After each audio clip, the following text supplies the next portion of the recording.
देखो शिखरे आपणଙ୍କୁ स्वागत। आज मु आपणଙ୍କ ପାଇଁ ନେଇ ଆସିଛି देश विदेशर 30 टी गुरुत्वपूर्ण खबर। नंबर 1 पंचायत निर्वाचन ପାଇଁ बढ़िला खर्च सीमा। आगामी पंचायत निर्वाचन ପାଇଁ बढ़िला खर्च सीमा। जिला परिषद सभ्यों ପାଇଁ खर्च सीमा 5 लाख टंका बढ़ी। पंचायत समिति सभ्य और सरपंच 2 लाख टंका लेखाएं खर्च करें। काली एने राज्य निर्वाचन कमिशन पक्षर निर्देशनामा जारी होईछि। एहासह पंचायत निर्वाचन में गाड़ी व्यवहार को नहीं निर्देशनामा जारी कर जिला परिषद सभ्य निर्वाचन प्रचार पाई 5टी जीप किंबा कार और 10 बाइक व्यवहार करें। समिति सभ्य प्रार्थी 2टी जीप किंबा कार एवं 5 बाइक व्यवहार करें। सही भली सरपंच 2टी कार किंबा जीप और 5टी बाइक व्यवहार करें। नंबर 2 विजु स्वास्थ्य कल्याण स्मार्ट हेल्थ कार्ड योजना सामिल है झारसुगुड़ा जिला। मुख्यमंत्री नवीन पट्टनायक काली झारसुगुड़ा जिले में विजु स्वास्थ्य कल्याण योजना अधीन में स्मार्ट हेल्थ कार्ड बंटनर शुभारंभ करिसेंती। जिलार प्राय 1.15 लाख लोक यह सुविधा पाइबे। झारसुगुड़ा राज्यर 12तम जिला भाव यह कार्यक्रम में सामिल होईछि। एही अवसर में मुख्यमंत्री कहिथिले जे झारसुगुड़ा रे निर्माणाधीन 100 शଯ୍या विशिष्ट हृदरोग चिकित्सालय निर्माण खूब शीघ्र शेष होबाक जाउछि। या द्वारा लोकमानंकु उन्नत मानर चिकित्सा मिल पारिबो। एथिपई 102 कोटी टंका खर्च कर जाइछि। विजु स्वास्थ्य कल्याण योजना रे जिलार 1,15,000 लोक स्मार्ट हेल्थ कार्ड पाइबे बोली प्रकाश करी मुख्यमंत्री एथिपई खुशी व्यक्त करथिले। नंबर 3 भारतर प्रथम विश्व श्रेणी रेडियो स्टेशन उद्घाटित। प्रधानमंत्री नरेंद्र मोदी देशर प्रथम विश्व श्रेणी राणी कमलापति रेडियो स्टेशन को उद्घाटन करिसेंती। पूर्वर यह हबीबगंज स्टेशन नाम परिचित थिबा बेले तार संपूर्ण नवीकरण कर स्टेशन रे आंतर्जातिक विमानबंदर अनुरूप समस्त सुविधा सुजोग सृष्टि कर जाइछि। एही अवसर में मध्य प्रदेश रे अन्य रेल प्रकल्पर प्रधानमंत्री लोकार्पण करथिले। एही स्टेशन रे विशाल आच्छादन पार्किंग स्थल, 24 घंटिया विद्युत जोगाण व्यवस्था, पानीय जल, शीतताप नियंत्रण बसिब व्यवस्था, कार्यालय, दुकान, यंत्रचालित सीढ़ी, लिफ्ट, जानवाहन, शोरूम, सम्मिलनी स्थल, होटेल एवं सुपर स्पेशलिटी डाक्तरखाना आदि रही। यह यात्री को एक विमानबंदर भली समस्त स्वच्छंद सुविधा सुजोग प्रदान करिवो। एहार नवीकरण में 450 कोटी टंका खर्च कर जाइछि एवं 3 वर्ष रे कार्य संपूर्ण होईछि। नंबर 4 2000 हीराकुद विस्थापित को घरडीह जोगई देवाको मुख्यमंत्री घोषणा। हीराकुद विस्थापित को मिलिबो घरडीह एक बड़ घोषणा करिसेंती मुख्यमंत्री नवीन पट्टनायक। हीराकुद नदीबंध प्रकल्प द्वारा झारसुगुड़ा रे क्षतिग्रस्त होइतिबा 2000 विस्थापित परिवार को घरडीह जोगई दियाजिबो बोली मुख्यमंत्री घोषणा करिसेंती। यह द्वारा विस्थापितंकर दीर्घ दिनर समस्या दूर हेबो। सेहीपरि काली मुख्यमंत्री झारसुगुड़ार 297 कोटी टंकार विभिन्न प्रकल्पर शुभारंभ करिसेंती। एथिरे 144 कोटी टंकार विभिन्न प्रकल्प उद्घाटित होइतिबा बेले 153 कोटी टंकार काम पई भित्तिप्रस्तर रखा जाइथिला। झारसुगुड़ा ब्रजराज नगर पर 2टी वाटर ट्रिटमेंट प्लांटर उद्घाटन करी मुख्यमंत्री कहिथिले जे या द्वारा एही 2टी सहरर लोकमाने भल पीवा पानी पाई परिबे। पाणीपाग सूचना आजिठु बदलिबो पाणीपाग। ओडिशार जिल्लागुड़िकरे वर्षार प्रभाव कमिबो। 17 रु दक्षिण ओडिशा रे वर्षार प्रभाव संभावना रहितिबा सूचना दैछि आंचलिक पाणीपाग केन्द्र। नयगढ़, गजपति, कटक, जगतसिंहपुर प्रबल वर्षार संभावना रहिछि। कटक, पुरी, खोर्धा, गंजाम, जगतसिंहपुर, रायगढ़ को मध्य येलो वार्निंग जारी कर जाइछि। 17 रु पुणी वर्षा आरंभ हेबो। बंगोपसागर रे अवपात प्रभाव रे तमिलनाडु उपकूल समेत आंध्र प्रदेश और दक्षिण ओडिशा पर्यंत ट्राप लाइन सक्रिय रही। मत्स्यजीवी को मध्य समुद्र भीतर को जीवाई मना कर जाइछि। नंबर 6 अमेरिका ठारू भारत किनिबा प्रीडेटर ड्रोन। देशर प्रतिरक्षा व्यवस्था को अधिक मजबूत करने को जाई केंद्र सरकार अमेरिका ठारू 30 टी प्रीडेटर ड्रोन किनिबा को निष्पत्ति नैछंती। अमेरिका सहित ए संपर्क में दीर्घ मास आलोचना सहित आभ्यंतरीण स्तर में आलोचना पर भारतर प्रतिरक्षा विभाग एही MQ-1 प्रीडेटर ड्रोन किनिबा को स्थिर करिछि। एही चालक विहीन विमान क्षेपणास्त्र बहन करने को समर्थ। यह देशर सीमारेखा को सुरक्षा प्रदान करिवार फलप्रद हेबो बोली कुहाଯାଇଛି। नंबर 7 कार्तिक पूर्णिमा पई बीएमसी रो गाइडलाइन जारी। पवित्र कार्तिक मास अवसर में श्रद्धालु माने भोर सकाळु जलाशय रे आस्था और भरोसार स्नान करुछंती। राजधानी भुवनेश्वर समेत एकाम्र क्षेत्र में हबिष्याड़ी माने प्रतिदिन भोर सकाळु शुद्ध स्नान करुछंती। एहारी मध्यरे काली पवित्र बड़ एकादशी मध्यरे पंचुक आरंभ हो जाइछि। तेबे पंचुकर स्वतंत्र दिन पूर्णिमा बड़स दिन में एकाम्र क्षेत्र में बिंदुसागर में श्रद्धालु माने बुड़ पकई पारिबे नाही। एने भुवनेश्वर महानगर निगम पक्षरु गाइडलाइन जारी कर जाइछि। कोविड भाइरस महामारी को दृष्टि रखी बीएमसी तरफरु नवेम्बर 19 तारिख पई गाइडलाइन जारी कर जाइछि। एथिरे कुहाଯାଇଛି जे बीएमसी अधीन रे थिबा समस्त जलाशय उपरे कटकणा लागू कर जाइछि। फल श्रद्धालु माने बिंदुसागर समेत भुवनेश्वर परिसर मध्य अन्य जलाशय, नदी और पोखरी रे बुड़ पकई पारिबे नाही। नंबर 8 भारत में क्रिप्टो करेन्सी को नियंत्रित करने को नियाजिबो पदक्षेप। क्रिप्टोकरेन्सी को अटकई हेब नाही किंतु एहाकु नियंत्रित करि हेब एपरि मत प्रकाश पाइछि अर्थ संपर्कित संसदीय स्थायी कमिटी बैठक में। क्रिप्टो फाइनान्स संपर्क में काली अर्थ सम्बलित संसदीय स्थायी कमिटी बैठक में आलोचना होइथिला। बैठक में भारत में क्रिप्टोकरेन्सी प्रसार नियंत्रण उपर सदस्य माने मत रखिथिले। भारत में क्रिप्टोकरेन्सी को अटकई हेब नाही किंतु नियंत्रण करा जिबाकु सदस्य मानक मध्य सहमति होइथिला। किंतु केउ संस्था नियंत्रण करिवो सेनी कोनोसी स्पष्ट मतामत मिली पारि नथिला। आलोचना बेले जने सदस्य क्रिप्टोकरेन्सी रे निवेशक मानक निवेशर सुरक्षा प्रश्न उठेइथिले। सेहिपरि जातीय गणमाध्यम रे क्रिप्टोकरेन्सी संस्था माने बड़ बड़ विज्ञापन देउथबरु ताहाकु नै चिंता करा जाइथिला। नंबर 9 वायु प्रदूषण नियंत्रण पई संपूर्ण लॉकडाउन जारी करबाकू प्रस्तुत कहिले दिल्ली सरकार। वायु प्रदूषण नियंत्रण करने जातीय राजधानी अंचल में संपूर्ण लॉकडाउन जारी करने को प्रस्तुत थिबा कथा काली दिल्ली सरकार सुप्रीमकोर्ट को कहिसंती। दिल्ली सरकार आहुरी मध्य कहिसंती जे जदि पड़ोशी राज्य मानकरे थिबा जातीय राजधानी अंचल में लॉकडाउन जारी होता तेबे उपरोक्त पदक्षेप सफल होता। ए संबंधी सत्यपाठ दाखल करी अरविंद केजरीवाल नेतृत्वाधीन सरकार कहिछि स्थानीय निर्गमन नियंत्रण करने को संपूर्ण लॉकडाउन भली पदक्षेप ग्रहण करने जीएनसीडीटी प्रस्तुत। आखपाख राज्य में थिबा जातीय राजधानी अंचल में मध्य लॉकडाउन जारी करागले एभली पदक्षेप तात्पर्यपूर्ण हुअंता। केवल दिल्ली रे लॉकडाउन घोषणा करागले वायु गुणवत्ता सुधार उपर सीमित प्रभाव पड़िबो। नंबर 10 सरकार प्रस्तावित मो ऑटो योजना को विरोध। मो बस भड़ी कटक भुवनेश्वर मो ऑटो सेवा आरंभ करने को जाउछंती सरकार।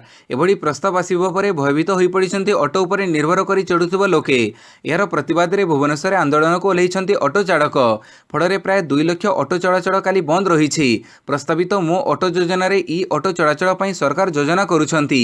एभली हेले सरकारी योजना सह घरी ऑटो चालक प्रतियोगिता करि परिबे नाही बोली आशंका करूछंती। तेणु आंदोलन जरिए सरकार प्रस्ताव को विरोध करुछंती। जो माने बंद को न मानी रास्ता को ओल्हेइछंती हाथ में ठेंगा बाड़ी धरी सही ऑटो चालकों को रास्तार अटका जाउछि। नंबर 11 वृद्धि पाइला सुना रूप दर। सोमवार सुना रूप दर में परिवर्तन होइछि। भारतीय सरफ बजार में 10 ग्राम सुना दर 49,163 टंका रही। सेहीपरि गोटे किलो रूप मूल्य 66,488 रे पहुंची। गत शुक्रवार तुलन में सुना रूप दर अधिक वृद्धि पाई। 999 शुद्धता सुना प्रति 10 ग्राम को 49,163 टंका रही बेले 999 शुद्धता रूप मूल्य 66,488 टंका रही। 999 शुद्धता सुना प्रति 10 ग्राम को 160 टंका वृद्धि पाई। सेहीपरि 1 किलो रूपर मूल्य 203 टंका बढ़ी। नंबर 12 चाषी को अवहेला नहीं गाँ गाँव में बसिब पंचायत कहले नवनिर्माण कृषक संगठन। बारंबार दाबी पर भी सरकार चाषी को अवहेला करी चलीछंती। एणु चाषी पेंशन वार्धक्य भत्ता को 1500 को वृद्धि, धान क्विंटाल सर्वनिम्न सहायक मूल्य 3000 टंका और क्षीर लिटर पिछा 50 टंका करने दाबी रे गाँ गाँव में पंचायत बसिब बोली दाबी करिছে नवनिर्माण कृषक संगठन। काली एक सांबादिक सम्मेलन में संगठनर राज्य संयोजक शेषदेव नंद यह घोषणा करने सह आगामी पंचायत निर्वाचन में सरकार को उचित जवाब दियाजिबो बोली चेतावनी देइछंती। से अभियोग करिछंती जे सरकार संपूर्ण भाव चाषी कथा भूली जाइछंती। मुख्यमंत्री कृषि भित्तिक योजना केवल कागजपत्र रे रहिछि, अधिकारी माने काम करू नाहंती। नंबर 13 शव व्यवच्छेद गाइडलाइन संशोधन कला केन्द्र। एणिकी सूर्यास्त पर भी होई परिबो शव व्यवच्छेद। एनी स्वास्थ्य मंत्रालय पक्षरु जारी हैला निर्देशनामा। आवश्यक भित्तिभूमि सह हॉस्पिटल रे होई परिबो शव व्यवच्छेद। हॉस्पिटल रे व्यवस्था थिले राति रे पोस्टमार्टम होई परिबो। एनी ट्वीट करी सूचना दैछंती केंद्र स्वास्थ्य मंत्री मनसुख मांडव्य। से ट्वीट रे लिखिछंती ब्रिटिश अमलर पुराना व्यवस्था शेष हैला। राति रे जो हॉस्पिटल रे व्यवस्था अछि सेठी पोस्टमार्टम होई परिबो। एबे केवल दिन समय रे पोस्टमार्टम हेउथिला, हेले एबे किंतु राति रे भी पोस्टमार्टम होई परिबो बोली निर्देश दिया जाइछि। नंबर 14 कोविड रो डर समाज मध्य रहिबा आवश्यक कहिले स्वास्थ्य निर्देशक। पुणी विदेश में बढ़िबारे लागिछि कोविड संक्रमण। आउ एहाको नै स्वास्थ्य निर्देशक विजय महापात्र कहिसंती जे कोविड रो डर समाज रे रहिबा आवश्यक, कारण अनेक देश में कम संख्यक टीकाकरण सह जनसमागम पई संक्रमण बढ़ुछि। राज्य में कोविड संक्रमण कम रहिथिले मध्य विदेश में संक्रमण बढ़िबा आरंभ कलानी। आरंभ में चाइना यूरोपीय देश मानकरे प्रथमे संक्रमण होई भारत को कोविड भूताणु आसिला। तेबे देश में संक्रमण कम थिबा बेले एबे भी कोविड प्रति डर भय जनगोष्ठी रे रहिबा आवश्यक। नंबर 15 राज्य में 185 जन पॉजिटिव चिन्हट, 2 जनकर मृत्यु। काली राज्य में 185 जन पॉजिटिव चिन्हट होइछंती। खोर्धारू सर्वाधिक 76, कटकरू 14, संबलपुर 18, मयूरभंजरू 12, स्टेटपुलरू 18 जन रहिछंती। सेहीपरि काली राज्य में कोविड जोगु 2 जनकर मृत्यु घटिछि। समग्र देश में 24 घंटा मध्य 10,229 नूतन संक्रमण और 125 मृत्यु रेकर्ड करा जाइछि। नंबर 16 चलित सप्ताह आसिब आउ दुईटी आईपीओ स्टॉक बजार में इनिशियल पब्लिक ऑफर बा आईपीओ जो धारा आरंभ होइथिला ताहा जारी रही। चलित मास 15 रु 21 तारिख मध्य दुईटी कंपनी आईपीओ जारी करेंगे। टार्सन्स प्रोडक्ट्स एवं गो फैशन पक्षर आईपीओ जारी करा। उभय कंपनी मिलित भाव 2038 कोटी टंका बजार हासिल करने को लक्ष्य रखिंट। जीवविज्ञान संपर्कित कंपनी टार्सन्स प्रोडक्ट्स आईपीओ नवेम्बर 15 रे खोली 17 रे बंद हेबो। सेहीपरि महिला मानक लागि गो कलर्स नाम पोशाक तैयारी करुवा संस्था गो फैशन आईपीओ नवेम्बर 17 रे खोली 22 रे बंद हेबो। चलित मासरे वर्तमान सुधा 8टी कंपनी आईपीओ विषय घोषणा कर सारी। नंबर 17 लद्दाख रे सैन्य शक्ति बढ़ेला भारत। लद्दाख रे चीन एवं पाकिस्तान पटु आसुवा चैलेंजर मुकाबिला पई भारत एवं सेना मुतयन पुणी बढ़ई देइछि। प्रबल ठंडा भितर भी यही प्रक्रिया कार्यकारी करा जाइछि। शीतर सुजोग रे शत्रु राष्ट्र मानक द्वारा हेउथिबा जेकोसी षड्यंत्र को पंड करिबा पई भारी युद्धास्त्र मध्य मुतयन करा जाइछि। लद्दाख रे सुरक्षा स्थिति को अत्यंत सुदृढ़ करने को भारत 145 अत्याधुनिक हालुका M777 तोप मुतयन करने को निष्पत्ति नहीं। यह तोपर रेंज 30 किलोमीटर रही और 40 किलोमीटर पर्यंत लक्ष्यभेद करने को यह सक्षम बोली जनापड़ी। आगामी डिसेम्बर शेष सुधा भारत अमेरिका ठारू यह तोप हासिल करने पर यह चीन सीमार मुतयन कर लद्दाख सहित अरुणाचल प्रदेश संवेदनशील अंचल तंगांग कामेंग और बालोंग रे मध्य सेना मुतयन बढ़ी दि जाइछि। नंबर 18 16 जातीय प्रेस दिवस प्रशांत पट्टनायक को उत्कल सांबादिक रत्न सम्मान। आज स्थानीय जयदेव भवन ठारे जातीय सांबादिक कल्याण बोर्ड पक्षर जातीय प्रेस दिवस पालन करा। केंद्र सरकार को दूरदर्शन केंद्र आकाशवाणी प्रेस इनफर्मेशन ब्यूरो अर्थात पीआईबी रीजनल आउटरीच ब्यूरो अर्थात आरओबी एवं academy of management and information technology मिलित आनुकूल्य अनुष्ठित होगा। यह कार्यक्रम कोविड नियमावली पालन पूर्वक अनुष्ठित होब। ए अवसर में वरिष्ठ सांबादिक प्रशांत पट्टनायक उत्कल सांबादिक रत्न सम्मान 2021 प्रदान करी अन्य राज्यर विभिन्न संवादपत्र 5 जन संपादकों को जातीय स्तर में राष्ट्रीय सांबादिक गौरव सम्मान 2021 रे सम्मानित करी सांबादिक कल्याण बोर्ड पक्षर चलित वर्ष राज्यर 28 वरिष्ठ सांबादिकों को पेंशन प्रदान करा। नंबर 19 स्वल्प दूरगामी विमान रे यात्री को मिल भोजन। स्वल्प दूरता विशेषकर 2 घंटारू कम समय यात्रा करुवा विमान गुड़िक खूब शीघ्र यात्री भोजन सेवा पुणी थे आरंभ कर। महामारी व्यापीबा परे एही सेवा उपरे कटकणा जारी कर जाइथिला। एबे किंतु स्वास्थ्य मंत्रालय पक्षर कहुଯାଇଛି जे स्वल्प दूरगामी विमान गुड़िक यात्री भोजन व्यवस्था को कंपनी गुड़िक पुणी थे आरंभ करें। विमान चलाचल मंत्रालय पक्षर स्वास्थ्य मंत्रालय मत लोड़ा जाइथिला। भोजन सेवा आरंभ करने लगी स्वास्थ्य मंत्रालय अनुमति देइथिबा बेले विमान क्रू सदस्य माने ग्लोव्स मास्क और फेस शिल्ड पिंधिबा जरूरी बोली मने पकई देइछि। पूर्व भली क्रू सदस्य मानकु संपूर्ण शरीर को घोड़ई रखिबा दरकार नहीं बोली स्वास्थ्य मंत्रालय कहिछि। नंबर 20 पूर्वांचल एक्सप्रेसवे उद्घाटन। युद्ध विमान चढ़ी रास्तार ओह्लैबे मोदी। उत्तर प्रदेश में आज 340 किलोमीटर लंब पूर्वांचल एक्सप्रेसवे उद्घाटन हेबो। तेबे यार उद्घाटन एक अभिनव उपाय हेबो। प्रधानमंत्री नरेंद्र मोदी भारतीय वायुसेनार एक C-130J सुपर हरकुलेस विमान रे उड़ी यार उद्घाटन करेंगे। आज अपराह्न 1 घंटा 30 मिनिट रे मोदी एक्सप्रेसवे ओह्लई एक जनसभा को जिबे। ए एक्सप्रेसवे भारतीय वायुसेनार लढ़ुआ विमान उड़ाण आरंभ करि पारिबो ओ ओह्लई पारिबो। युद्ध समय भारतीय युद्ध विमान गुड़िक ए एक्सप्रेसवे व्यवहार करि पारिबे। नंबर 21 हिंसा पाई अमरावती रे कर्फ्यू 3 दिन इंटरनेट बंद। त्रिपुरा रे होइतिबा हिंसार प्रतिवाद महाराष्ट्र अमरावती रे देखिबाकू मिलिछि। तेबे एठारे परिस्थिति सांघातिक रूप नेइछि। अमरावती सहर रे बंद पालन बेले सानी हिंसा उपजिबारु शनिवार ठारू सेठारे 4 दिनिया कर्फ्यू घोषणा करा जाइछि। सूचना अनुसार त्रिपुरा रे होइतिबा हिंसा को निंदा करी मुस्लिम संगठन गुड़िक दिनक पूर्व एक रैली करिथिले। नंबर 22 शक्ति प्रदर्शन पई काबुल रे सामरिक परेड कला तालिबान। जबत करिथिबा युक्तराष्ट्र अमेरिका निर्मित युद्धयान और रूस निर्मित हेलिकप्टर उपयोग करी रविवार दिन तालिबान सेना तार शक्ति प्रदर्शन पर काबुल रे सामरिक परेड करिथिला। निज देशर सरकार और सेना विरोध में 2 दशंधि धरी संग्राम चढ़ाई तालिबान उक्त सैनिक माने परेड रे अमेरिका छाड़ी चली जाइथिबा विपुल संख्यक अस्त्रशस्त्र और युद्ध उपकरण व्यवहार करथिले। गत अगस्ट मासरे पाश्चात्य देश समर्थित अफगान सरकार पतन पर सही अस्त्रशस्त्र जोगे बलियान होई तालिबान स्थायी सेनाबाहिनी गठन करने को उद्यम करुछि।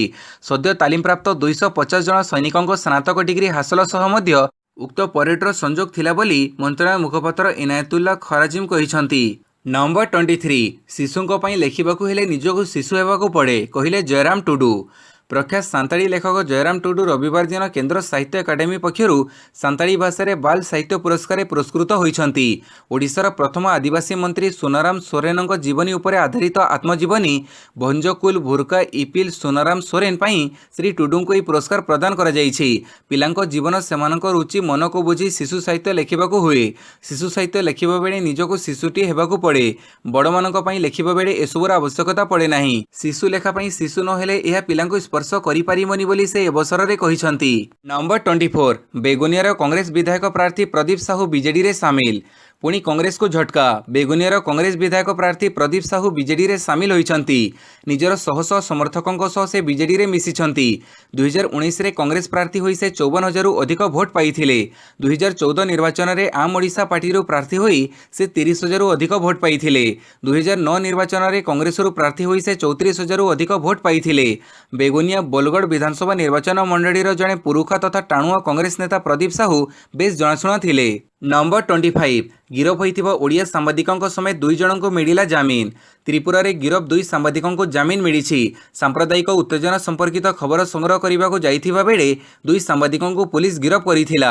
एमाने हेले झारसुगुड़ार सांबादिक समृद्धि के सुकुनिया एवं अन्य जने सांबादिक स्वर्ण झा। तेबे सांप्रदायिक हिंसा बेले मस्जिद और मुसलमानक संपत्ति नष्ट बड़ी किछि भिडियो एमाने ट्वीट करिथिबा अभियोग रहिछि। कुहा जाउछि जे एक स्थानीय हिंदू संगठनर अभियोग आधार रे 2 सांबादिकों को गिरफ करिथिला त्रिपुरा पुलिस। शनिवार एमाने रहुथिबा होटेल रे प्रथमे दुहिं को अटक रखिथिला पुलिस। पर रविवार छाड़ी देइथिले मध्य पुणी आसाम रे उभयं को अटक रखी त्रिपुरा पुलिस को हस्तांतर कर जाइथिला। एबे दुहिं को जामिन मिलिथिबा जणा पड़िछि। नंबर 26 नीति आयोग ढांचा बदलिब। प्रदर्शनर समीक्षा करुछि विशेषज्ञ कमिटी। नीति आयोग ढांचारे बड़ धरणर परिवर्तन हेबार संभावना रहिछि। 6 वर्ष पूर्व योजना कमिशन को उच्छेद करी सही स्थान रे एही संस्था गठन कर जाइथिला। जो लक्ष्य नै एहाको स्थापन कर जाइथिला ता हासिल करिबारे एहा केते सफल होइछि तार अनुध्यान करुछंती सरकार। विशेष करी आयोगक प्रदर्शनर समीक्षा कर जाउछि। प्रधानमंत्री कार्यालय तरफरु नीति आयोग कार्यर समीक्षा कर जाउछि। सरकार भाबुछंती जे जो उद्देश्य नै एहाको गठन कर जाइथिला यह सही अनुसार फल प्रदान करू नाही। तेणु आयोगर भूमिका और दायित्व रे परिवर्तनर आवश्यकता रहिछि। यह हेले देशर नीतिभित्तिक प्रसंग रे यह आहुरी सक्रिय भूमिका निर्वाह करि पारिबो। नंबर 27 एनकाउंटर रे दुर्दांत नक्सल साकेत निहत। AK-47 बंदूक जबत। मालकानगिरी जिला सीमांत छत्तीसगढ़ नारायणपुर जिला पुलिस को मिली बड़ सफलता। पुलिस एनकाउंटर रे दुर्दांत नक्सल साकेतर मृत्यु होइछि। विशेष सूत्ररु खबर पाई जिला पुलिस डीआरजी जवान छोटेगंगर जंगल रे चढ़ऊ करिथिले। एठारे पूर्वरु नक्सल कैंप करी रहिथिले। जवानों को देखि नक्सल आतर्कित गुड़ी चढ़ाइथिले। जवान मध्य पाल्टा जवाब देइथिले। दीर्घ समय धरी गुड़ी विनिमय घटिथिला। परे नक्सल छत्रभंग देइथिले। तेबे घटनास्थल रे पुलिस सर्च ऑपरेशन करुथबा बेले जणे दुर्दांत नक्सल मृतदेह को पुलिस उद्धार करिछि। मृत नक्सल जनक साकेत नारेटी। साकेत नारेटी पुलिसर मोस्ट वांटेड नक्सल थिला। नंबर 28 बाइक चोरी राकेटर पर्दाफाश। 19 बाइक जबत 7 गिरफ। आंतरजिला बाइक चोरी राकेट ठाब करिछि गंजाम जिलार भंजनगर पुलिस। 19टी चोरी गाड़ी जबत करने सह 7 अभियुक्तों को गिरफ करिछि पुलिस। भंजनगर थाना केस नंबर 485 मामलार तदंत करी पुलिस एभली सफलता पाइथिबा जणा पड़िछि। गत पार्वण समय गंजाम जिला समेत कंधमाल और रायगड़ा जिलूर बहु बाइक चोरी होइथिबा अभियोग होइथिला। पुलिस बाइक चोर को काबू करिबारे बहु चेष्टा करिथिले मध्य सफल होई पारि नथिला। नंबर 29 गाईंक पई आंबुलांस सेवा आरंभ करिबो उत्तर प्रदेश। सांघातिक रोगरे पीड़ित गाई मानक पई आंबुलांस सेवा आरंभ करिबा लागि उत्तर प्रदेश सरकार समस्त प्रस्तुति करिथिबा कथा रविवार दिन राज्य दुग्धजात सामग्री विकास प्राणीपालन और मत्स्य विभाग मंत्री लक्ष्मीनारायण चौधरी कहिसंती। देश में संभवतः प्रथम करी हेउथिबा उपरोक्त अभिनव योजना पई 515टी आंबुलांस प्रस्तुत करा जाइथिबा कथा मंत्री कहिसंती। नंबर 30 पुणी चमकिबे 2 ओडिया झियो। दक्षिण आफ्रिका रे खेलिबे जूनियर महिला हॉकी विश्वकप। भारतीय जूनियर हॉकी विश्वकप दल में सामिल हेले 2 ओडिया झियो। दक्षिण आफ्रिका रे अनुष्ठित होबाकुथिबा जूनियर महिला हॉकी विश्वकप पई भारतर 18 जणिया टीम रो घोषणा करा जाइछि। तेबे एही 18 जनक मध्य 2 जण ओडिया झियो मध्य सामिल होइछंती। भिडियोटी को संपूर्ण देखिथिबारु बहुत बहुत धन्यवाद।